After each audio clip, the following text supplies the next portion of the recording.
আসসালামু আলাইকুম প্রিয় দর্শক এবং শ্রোতা। আমি ডাক্তার মোহাম্মদ আসিফুল আমিন। আমি নবজাতক ও শিশুরোগ বিশেষজ্ঞ হিসেবে কাজ করছি। আমি আছি আপনাদের সাথে একটা বিষয় নিয়ে আলাপ করার জন্য। আজকে আমরা যে বিষয় নিয়ে আলাপ করব সেই বিষয় হচ্ছে যে অটিজমের লক্ষণগুলো কি কি। হ্যাঁ দর্শক, আমরা অটিজম আক্রান্ত অনেক বাচ্চা পাই। দেখা যায় যে বাচ্চার লক্ষণগুলো সম্পর্কে অনেক গার্জিয়ানরা হয়তো সেভাবে জানেন না, যার কারণে দেখা যায় যে অটিজম অনেক পরে প্রকাশ পায়।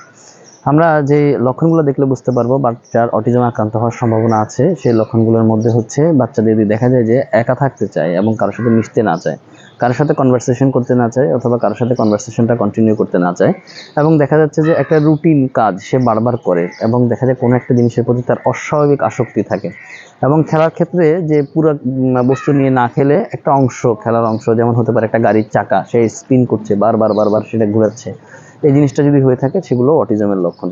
অনেক সময় দেখা যায় যে বাচ্চার যেই পরিমাণ যে রুটিনে সে চলে, ইউজুয়ালি দেখা যায় একটা নির্দিষ্ট টাইমে সে এটা করে, সে প্রতিদিন ওই টাইমে ওইটাই করতে যাচ্ছে, রুটিনের পরিবর্তনটা সে সাধারণত সহ্য করতে পারে না।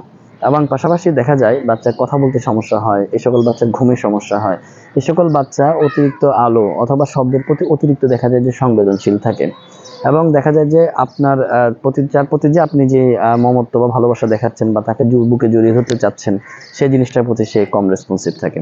এরকম কোনো লক্ষণ যদি আপনি দেখেন তাহলে অবশ্যই চেষ্টা করবেন হচ্ছে বিশেষজ্ঞ চিকিৎসকের শরণাপন্ন হতে এবং সেই অনুযায়ী ব্যবস্থা নিতে। তো আজকে এই পর্যন্তই, ধন্যবাদ সবাইকে।